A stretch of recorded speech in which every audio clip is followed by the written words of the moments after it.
Hey everybody, welcome to this week's video. This is Orion Senshi. I'm going to be talking today about ability ranks in the game Mutants and Masterminds 3rd edition, talking about how you get them, what they mean, and what happens if you don't have any. Stay tuned and I hope you enjoy. All right, so jumping right in, there are 8 different abilities in Mutants and Masterminds: strength, stamina, dexterity, agility, fighting, intellect, awareness, and presence. Now, it is important to keep in mind that strength, dexterity, agility, and stamina are physical abilities, whereas fighting, intellect, awareness, and presence are mental abilities. This is something that's very important to keep in mind, and I will get more into later. Uh, You do not attain your ability ranks by rolling for them in Mutants Masterminds. You attain them by purchasing them with your power points, just like you purchase everything else. It is 2 power points for 1 ability rank. Alternatively, you can take a negative to an ability rank up to, down to -5 and gain 2 bonus power points for each negative. Please check with your game master before doing this. Not every game master is okay with it, and it can have some very, very heavy penalties, which I will go into later. 0 is average adult. Oh, that's -1. There we go. 0 average adult. This means that you are average at whatever that ability is. 1 above average, 2 well above average, 3 gifted, all the way up to 7 best ever peak of human achievement. This is Olympic level athlete trained their whole life, just the best attainable without some form of superpower. There is a common game master rule that I will get into at the end of this video about that. Then you get into 8 low superhuman, all the way up to 20 cosmic level. When a character has 20 in an ability score, that generally means that they are dealing with creating and destroying matter, the kind of stuff that, like, creating life, that's the kind of characters that have that. It's important to keep these benchmarks in mind because your ability ranks do inform a lot of your role play. What kind of a character are you before your powers, before everything else? And if you have a power that enhances an ability rank, it's important to consider what does that do to your role play. If something increases your intellect because you have some racial trait or something that gives you a power set that increases your intellect, how are you going to be acting? That's not just book smarts. That is being well read, understanding what it is you have read. How are you going to role play that increased intellect? Anyway, these are the benchmarks. So now I'm going to get into what happens whenever your ability ranks get too low. I said you can go down into the negative, with -1 being below average teenager, -2 child, elderly, impaired, and like if you have the impaired status condition, and negative all the way down to -5, completely inept or disabled. So, like I was saying, ability ranks can go down to -5, at which point you're in some danger because if it goes down any further, either through a trap, a complication, or some kind of weakened power, the ability becomes what's called debilitated.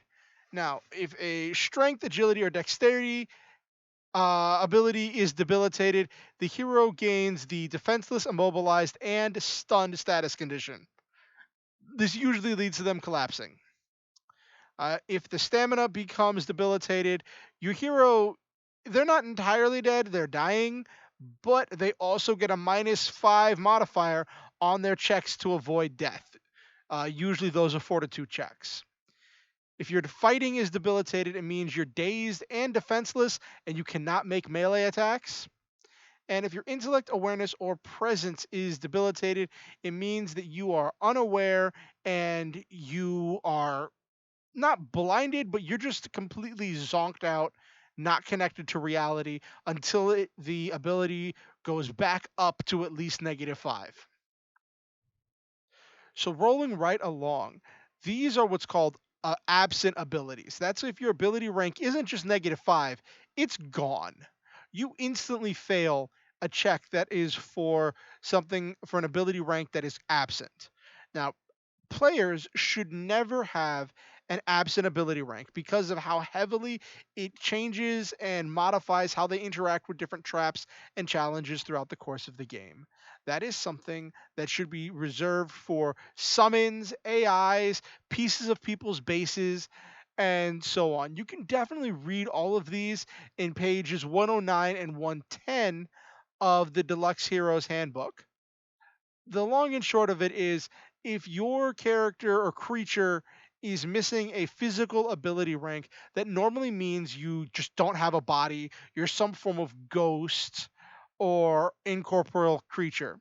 If you're missing a mental ability rank, that normally means you're some kind of a robot or an automaton that just doesn't have any mind of its own and is only following very, very specific instructions, and they're not capable of thinking beyond that.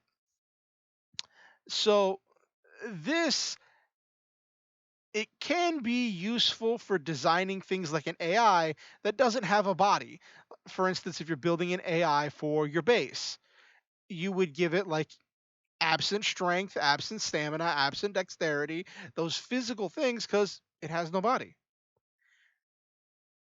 which just is good for flavor. Because, like I said, ability ranks very much inform role play.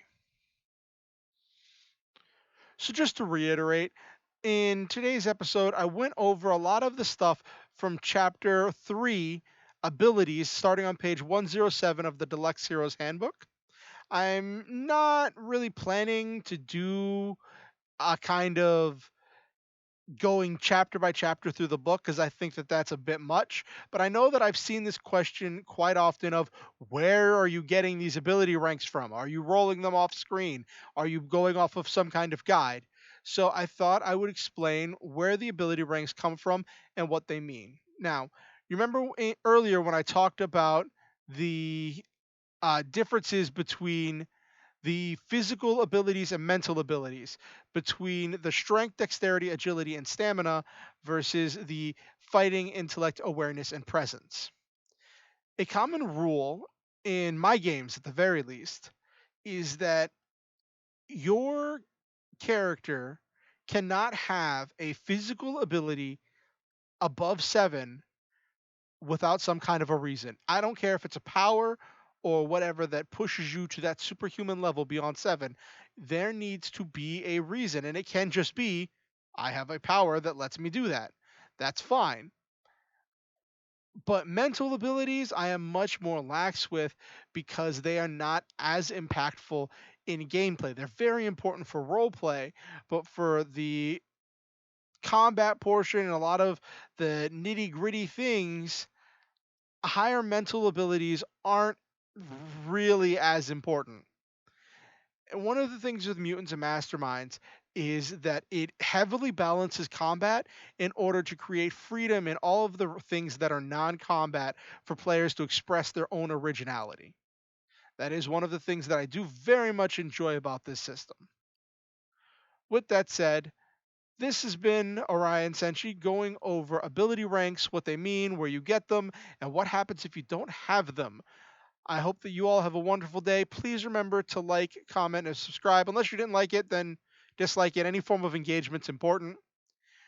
If you have suggestions, questions, if I went over something too fast, please feel free to leave it in the comments. I will do my best to get to it eventually. Always remember the motto: shoot for the stars, have wonderful adventures, live your dreams. Always, always, always stop to enjoy the memes. And remember, God loves each and every one of you, and so do I. Have a good day. And